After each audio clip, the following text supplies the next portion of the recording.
Students,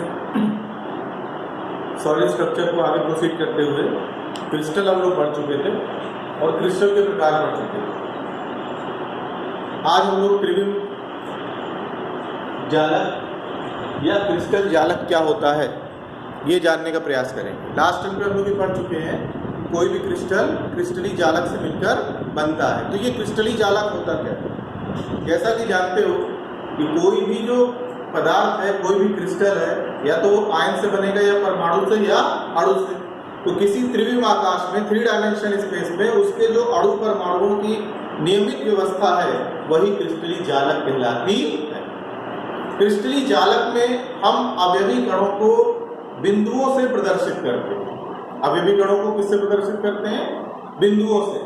और जब हम अवयवी कणों को बिंदुओं से प्रदर्शित करते हैं तो बिंदुओं से जो प्रदर्शित करते हैं वही कहलाता है जालक बिंदु। क्या कहलाता है? जालक बिंदु। जब हम जालक बिंदु की बात करते हैं, जैसा कि ये देखो एक क्रिस्टल दिखाया गया है, इस क्रिस्टल में जो ये डॉट्स बने हैं ये प्रदर्शित कर रहे हैं किसको? जालक बिंदुओं को। और अगर हम किसी भी जालक के बिंदुओं को समांतर रेखाओं से मिला दें, कैसी रेखाओं से? समांतर या सरल रेखाओं से, तो हमें क्रिस्टली जालक प्राप्त हो जाता है। अब कोई भी जो क्रिस्टल है, कोई भी क्रिस्टल बना है क्रिस्टली जालक से, और जालक बिंदु क्या है? उसके अवयवी कण जो 3 डायमेंशनल स्पेस में बिंदुओं से प्रदर्शित किए जाते हैं वही कहलाते हैं क्या? जालक बिंदु। जब हम जालक बिंदु की बात करते हैं तो जालक बिंदु परमाणु, अणु, आयन इनमें से कोई भी हो सकता है। और अब उसको सरल रेखा से या समांतर रेखा से जब हम मिलाना शुरू करते हैं तो इस तरह जो प्राप्त होता है हमको वो होता है क्रिस्टल जालक। अब क्रिस्टली जालक बनता किससे है? तो क्रिस्टली जालक बनता है यूनिट सेल यानी एकक कोशिका सेल से। अब एकक कोशिका या यूनिट सेल क्या होती है? तो एकक कोशिका या यूनिट सेल वो डायमेंशन है, वो युक्ति है जो उस पूरे क्रिस्टली जालक को निर्मित करती है। अगर हम किसी भी क्रिस्टली जालक की बात करेंगे तो उस क्रिस्टली जालक में जो यूनिट सेल होती है, अगर हम उसे जोड़ते चले जाएं तो पूरा क्रिस्टली जालक बन जाता है, पूरा क्रिस्टली जालक हमको प्राप्त हो जाता है।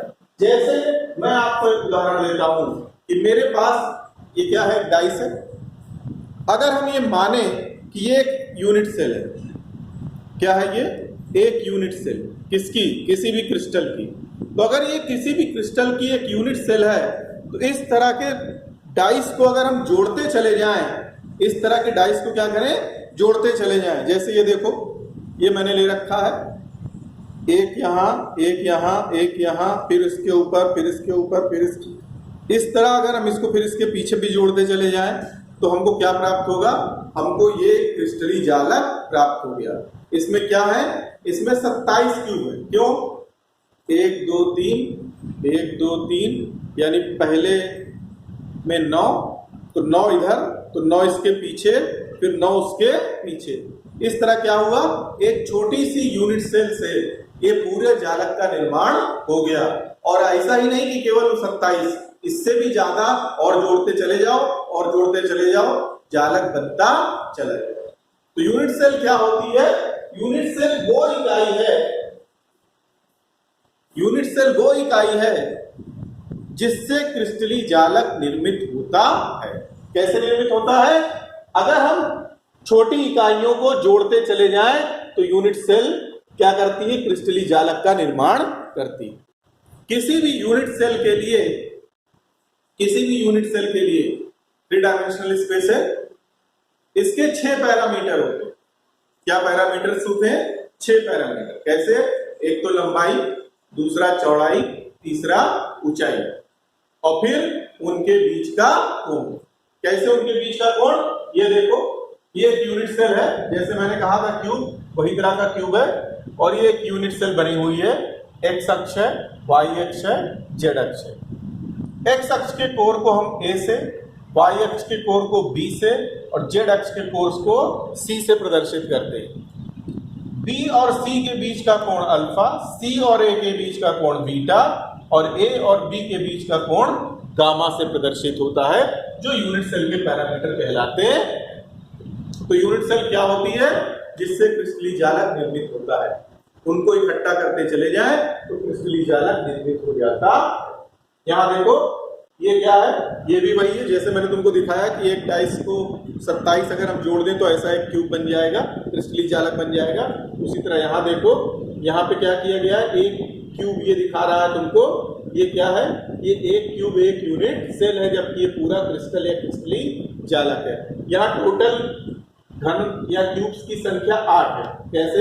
एक यहाँ, 2 यहाँ, 3 यहाँ, 4 यहाँ, 4 इसके पीछे जो आप दिख रहा है, तो 8 उसमें से एक क्या है, यूनिट सेल। यूनिट सेल को जोड़ते चले गए, एकक कोशिकाओं को जोड़ते चले गए, क्रिस्टलीय जालक बन गया। अब जो क्रिस्टलीय जालक है वो यूनिट सेल से बनता है। अब यूनिट सेल कितने तरह की हो सकती है? तो यूनिट सेल 4 तरह की हो सकती है। 4 तरह की मतलब सबसे सरल यूनिट सेल होती है प्रिमिटिव।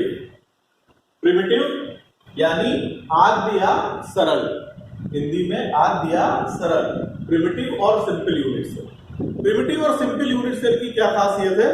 देखो ये एक सामान्य क्यूब है। अगर हम कह रहे हैं कि मेरे यूनिट सेल एक क्यूब की तरह है, तो क्यूब की तरह है तो उसकी लंबाई, चौड़ाई और ऊंचाई तीनों क्या है, बराबर है। ए बी सी सब बराबर।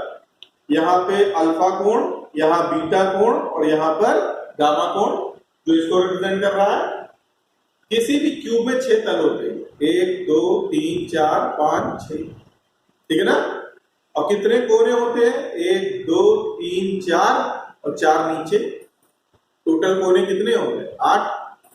फलक कितने हो गए? 6। और क्यूब का सेंटर कितना होगा? एक ही होगा, कहीं इसके बीच में होगा एक जगह। इसको डायगोनली मिलाएं तो जो जगह बचेगी वही।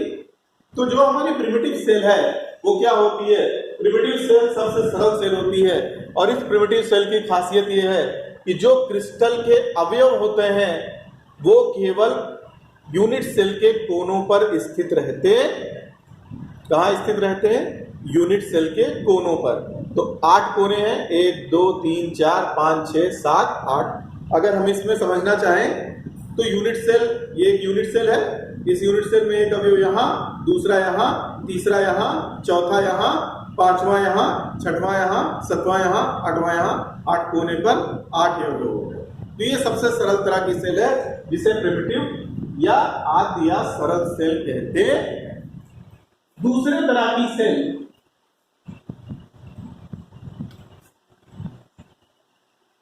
बॉडी सेंटर्ड, काय केंद्रित। बॉडी को हिंदी में काय, सेंटर्ड केंद्रित, बॉडी सेंटर्ड यूनिट सेल, काय केंद्रित यूनिट सेल।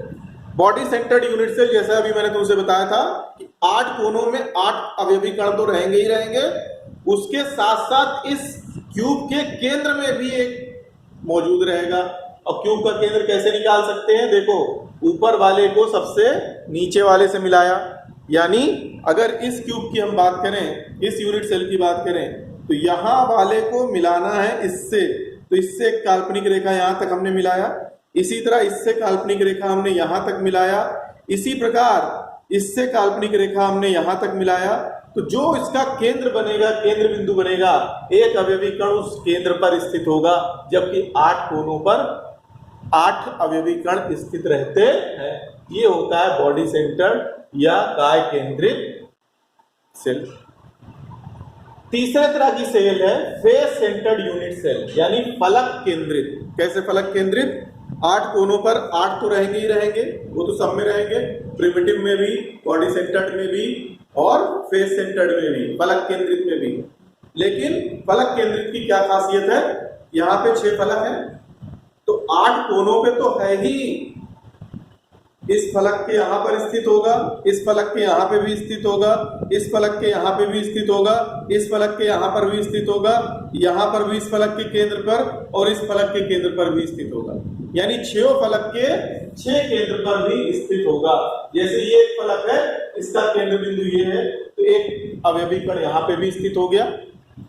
8 कोनों पे तो 8 नहीं है। ये एक दूसरा फलक है, इसके केंद्र पर यहाँ स्थित हो गया। ये तीसरा फलक है, इसके केंद्र पर यहाँ स्थित हो गया। इस तरह 8 कोनों पर और 6 फलक के केंद्र पर भी 6 अवयवी कण स्थित होंगे, वो है फेस सेंटर्ड यूनिट सेल।